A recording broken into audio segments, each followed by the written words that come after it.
¿cómo le va? Bienvenidos a Impacto Económico. Estamos todos listos ya para empezar a analizar los números que mueven el mundo y los rostros detrás de ellos. Titulares. Modelo económico importador pone en riesgo producción nacional de arroz en Panamá.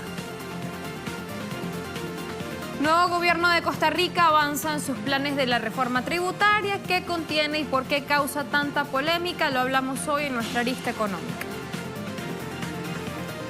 Ojo por ojo, arancel por arancel. Unión Europea no se queda de brazos cruzados frente a Donald Trump e impone gravámenes a varios productos estadounidenses.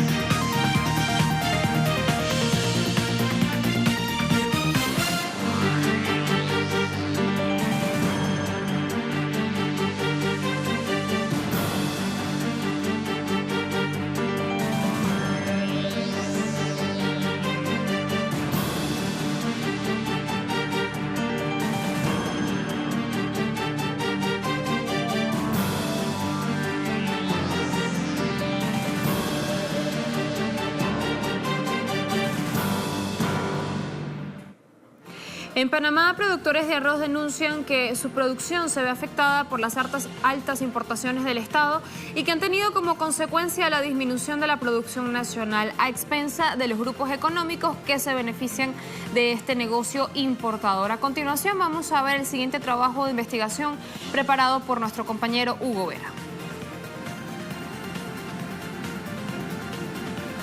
En el sector de Alange, en la provincia de Chiriquí, esta máquina casi culmina la faena de recolección de arroz, un rubro amenazado por las importaciones. Bueno, la información basada en lo que ha pasado en estos últimos 7, 8 años con nosotros los productores ha sido en base a la importación de arroz desmedida que ha tenido el gobierno, no solamente este, sino el anterior, donde en plena cosecha y antes de la cosecha traen arroz a diestra y siniestra. Cuando en agosto inicia la producción nacional y hay más de 2.700.000 quintales de arroz en existencia, el gobierno planea la importación de 2 millones adicionales, más 300.000 que obedecen al Tratado de Promoción Comercial con los Estados Unidos. Esto sin contar otras importaciones que se dan a nivel privado. Todo esto competiría con la producción local. Cuando sale un importador, decenas de productores salen del sistema como tal, dejan de producir, precisamente porque la competencia es desleal. Nosotros somos un país en subdesarrollo y nos ponen a competir con países que son imperios en 18 veces más de tecnología que la que contamos nosotros. La competencia ha provocado la disminución de suelo cultivado, así como el número de productores que se ven obligados a abandonar el rubro.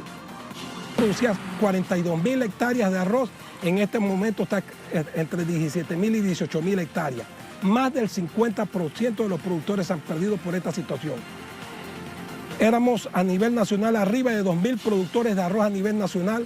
En este momento estamos en 1.200 productores, 50% de productores menos, por toda esta situación.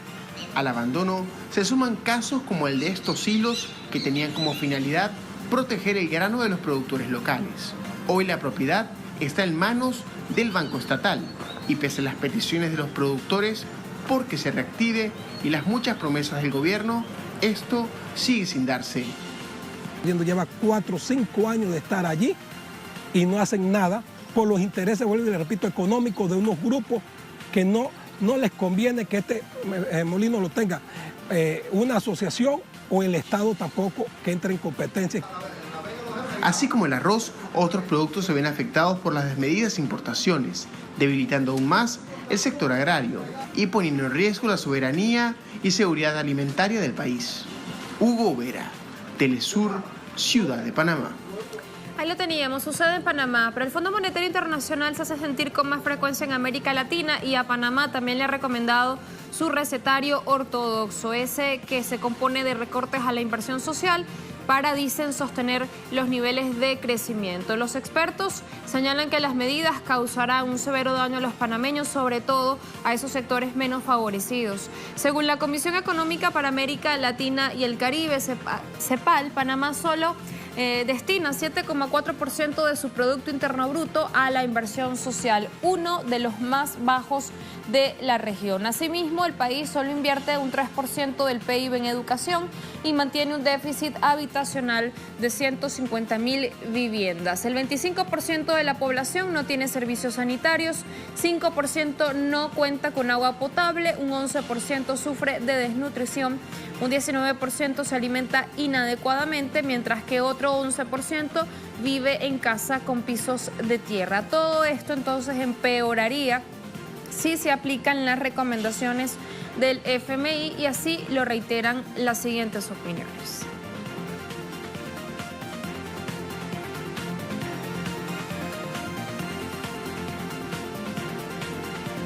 En función a los servicios, a la atención a la sociedad, no es más que el gran plan capitalista de seguir disminuyendo esa calidad de vida que merecen los pueblos del mundo, y en el caso panameño igual, ¿no? Esos planes, esos ajustes que ellos plantean deben de ser combatidas, y van a ser combatidas por parte de nuestras organizaciones. En Argentina son cada vez más los sectores que viven en carne propia las consecuencias de un modelo económico de libre mercado fallido impuesto por el presidente Mauricio Macri. Este miércoles, nuevamente panaderos expresaron su descontento con las políticas de Cambiemos que han mermado, entre varias cosas, sus ventas. A casi un mes y medio después de ese primer panazo frente al Palacio Legislativo, hoy se llevó a cabo una segunda edición de esta protesta popular. El gremio volvió al mismo lugar, instalaron mesas, canastas con 5.000 kilos de pan y comenzaron a repartirlos gratuitamente a cientos de personas para advertir que la situación denunciada hace ya 45 días atrás ha empeorado. Un vocero del Centro de Industriales Panaderos del Oeste bonaerense aseguró que en febrero la bolsa de 50 kilos de harina para elaborar el pan costaba 270 pesos y ahora esta misma alcanza los 800 pesos. Otra de las razones que esgrime el sector es el incremento de las facturas de luz, de agua y gas que trastocan los procesos de costos de producción y que pues se razonan a raíz de los tarifazos. El panorama económico de Argentina también es visto con reserva, no solo por la propia ciudadanía que siente en carne propia, como decimos, estos efectos, sino por el Banco Mundial, una organización de crédito internacional encargada de ofrecer créditos y asistencia financiera a más de 100 países alrededor del mundo. Rebajó en su más reciente informe la expansión del Producto Interno Bruto de Argentina para 2018. El crecimiento esperado para esta nación ahora se ubica en 1,7% y no en 3% como había predeterminado el Banco Mundial. Las nuevas perspectivas del organismo miden las consecuencias de la devaluación del peso frente al dólar y el aumento de las tasas de interés de la banca en un 40%. Asimismo, suma entre las causas de la desaceleración del PIB argentino las restricciones monetarias y fiscales, así como los efectos de la sequía en los campos, lo cual llevarían a una previsión del crecimiento del PIB argentino a 1,9% para 2019. Y en medio de una coyuntura económica fuerte, el gobierno de Venezuela centra sus esfuerzos para elevar el aparato productivo hacia un modelo que genere fuentes de divisas variadas. Sin embargo, el país también tiene las reservas de crudo más importantes del planeta y por esa razón se fija metas para mejorar las capacidades en esta área productiva tan importante. A continuación leemos lo que reporta el portal Últimas Noticias, un portal venezolano. Plan de producción petrolera proyecta recuperar en 1,4 millones de barriles diarios. El ministro de Petróleo y presidente de Petróleos de Venezuela, PDVSA, Manuel Quevedo, ratificó el compromiso de la fuerza laboral para sacar adelante a la industria petrolera mediante un plan de inspección a escala nacional. Indicó que el marco también de producción fueron identificados 13.435 pozos de categoría 2 y 3 en el área de Occidente. También se tiene previsto recuperar en el estado Zulia, al occidente del país, 655.000 barriles de petróleo al día, mientras que los 9.000 pozos de crudo identificados en el oriente del país sumarían otros 700.000 barriles de petróleo al día a la producción de la estatal petrolera PDVSA. Primera pausa en Impacto Económico. A la vuelta nos vamos a nuestro segmento de análisis. Revisamos reforma tributaria y por qué ha causado tanta polémica en Costa Rica. Ya venimos.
El gobierno de Carlos Alvarado en Costa Rica, que comenzó funciones hace menos de un mes, apenas el pasado 8 de mayo, se encuentra en negociaciones con los partidos para que se apruebe en el Congreso la reforma tributaria llamada Proyecto de Ley de Fortalecimiento de las Finanzas Públicas.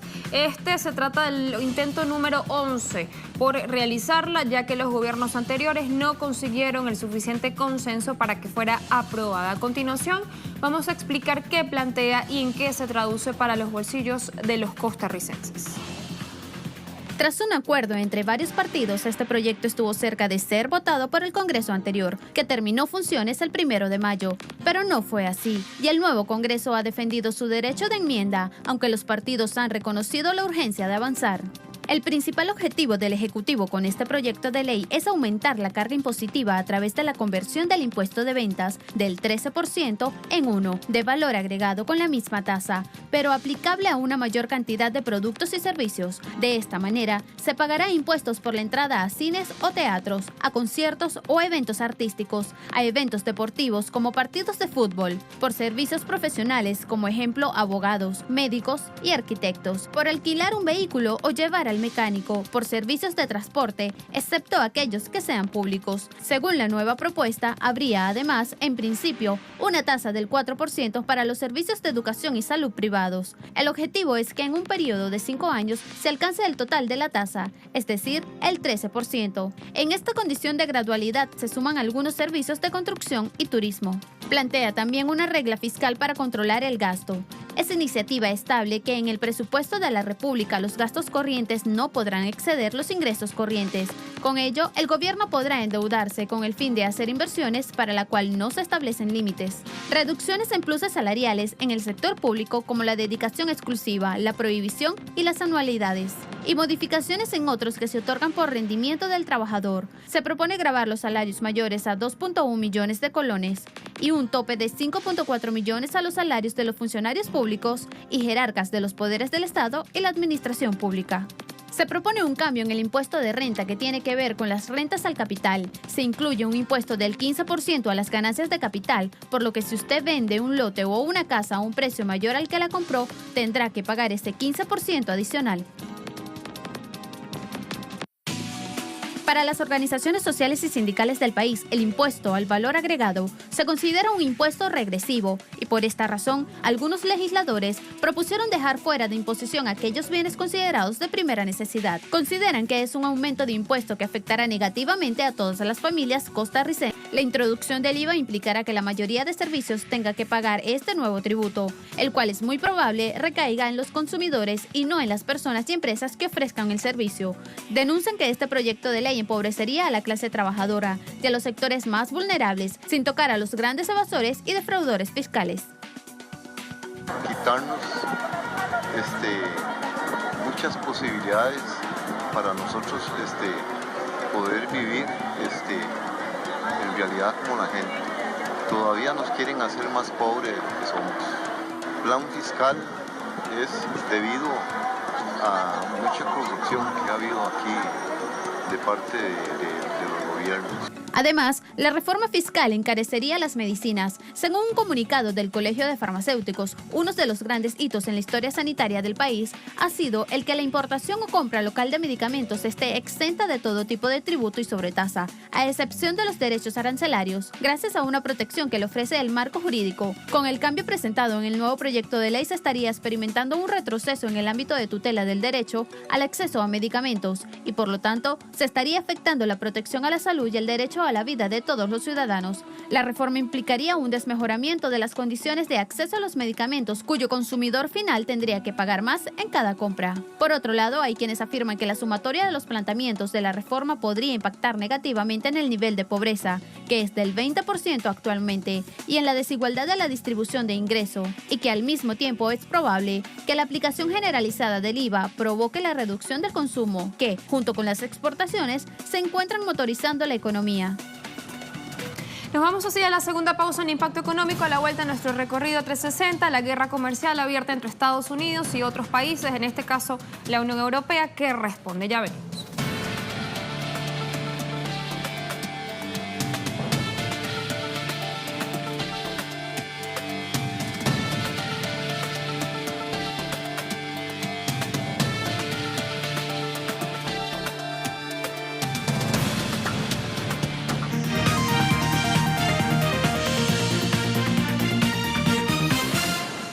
Dicen que lo que es igual no es trampa y en economía no es la excepción. Este miércoles el vicepresidente de la Comisión Europea, Maroš Šefčovič, anunció la imposición de aranceles adicionales a productos estadounidenses a partir del próximo mes. Bruselas, que asume la política comercial de la UE, prepara así una primera lista para aumentar las tarifas a productos provenientes de Estados Unidos, valorados en 2.800 millones de euros en comercio. Entre esos productos destacan los pantalones, es decir, los jeans, las motocicletas, el whisky bourbon y otros productos agrícolas e industriales. Son medidas que ya están notificadas a la Organización Mundial del Comercio. Sin embargo, Šefčovič señaló que el proceso para imponer dichos aranceles a determinadas importaciones desde Estados Unidos terminará a finales de junio en coordinación con los 28 países del bloque para que los nuevos aranceles empiecen a aplicarse en julio 1. Por su parte, la comisaria europea de Comercio, Cecilia Malmström, dijo es una respuesta mesurada y proporcionada a la decisión unilateral e ilegal de Estados Unidos de imponer aranceles a las exportaciones europeas de acero y aluminio. Y a pocos días de celebrarse la cumbre del G7, la canciller de Alemania, Angela Merkel, manifestó su desacuerdo en varios temas con Estados Unidos, pero sobre todo hizo énfasis en la imposición de aranceles por parte del presidente Donald Trump, calificándolos también de ilegales. Está claro que, especialmente con la salida de los Estados Unidos del acuerdo climático, hay un desacuerdo dentro de este grupo. Aquí, tanto como en el anuncio de los aranceles sobre el aluminio y el acero, que creemos que son ilegales, y también el tema del acuerdo nuclear iraní, del que los Estados Unidos de América se ha retirado. El gabinete del nuevo presidente de España, Pedro Sánchez, está caracterizado por la participación protagónica del género femenino. Con la reciente designación de la nueva ministra de Economía, ya son 11 las mujeres que están enfrente de su nuevo tren ejecutivo, es decir, la mayoría. Veamos entonces a continuación el perfil de la nueva titular que llevará las riendas de la cartera de Finanzas española. Se llama Nadia Calviño, es licenciada en Economía y Derecho. Entre 2004 y 2006 fue directora general de la competencia en el Ministerio de Economía de España. Esto fue durante el gobierno de José Luis Rodríguez Zapatero. En Bruselas fue subdirectora de competencia desde 2006 hasta 2010 de la Comisión Europea. Desde ese año y hasta el 2014 fue subdirectora de Mercado Interior y Servicios de la Comisión Europea también.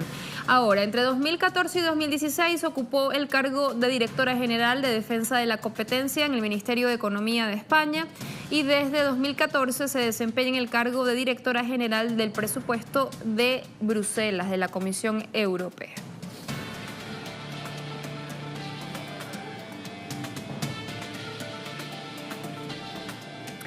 A esta hora vamos a revisar cuáles son los resultados del último informe del Banco Mundial sobre sus perspectivas de crecimientos económicos para la economía global. En su último informe titulado Global Economic Prospects, el Banco Mundial prevé que la economía mundial crecerá un 3,1% este año, antes de reducirse a un 3% en 2019, sin cambios desde sus previsiones anteriores en enero, mientras que las economías avanzadas tendrán un leve auge de 2,2% en 2018 y 2% en el próximo año, a medida que los bancos centrales eliminen gradualmente los estímulos monetarios. Sin embargo, prevé que el crecimiento de los mercados emergentes y las economías en desarrollo se fortalezcan al 4,5% en 2018 y al 4,7% en 2019, ya que la recuperación de los exportadores de productos básicos madura y los precios de los productos básicos se estabilizan tras el aumento de este año. En términos de política comercial, la institución dijo que el resultado de algunas negociaciones comerciales aún es incierto y que el riesgo de escalar las restricciones comerciales se ha intensificado, ya que los nuevos anuncios arancelarios de Estados Unidos han dado lugar a respuestas de represalia por parte de sus principales socios comerciales. Antes de despedir, vamos a revisar de inmediato cómo se mueve el mercado petrolero, los precios, cotizaciones en la jornada de este miércoles, mitad de semana. Aquí lo tenemos, el primero, el Brent, referencia en el mercado europeo, cotiza en Londres, lo tenemos entonces a $75,8 el barril. Por su parte, el WTI, marcador para Estados Unidos, cotiza en la bolsa de Nueva York, también muestra una baja de 0,48 centavos de dólar, colocando esta cotización en 78 centavos y teniéndolo en 72,78. Por su parte, también la OPEP se mueve ya a esta hora, tenemos 72,91 dólares, es lo que cotizan entonces las principales barriles alrededor del mundo. Así también nosotros despedimos esta emisión de Impacto Económico, como siempre agradeciendo su sintonía y esperando que nos acompañe mañana. Recuerda nuestras redes, @TelesurTV, @CrismarTelesur. Chao, chao.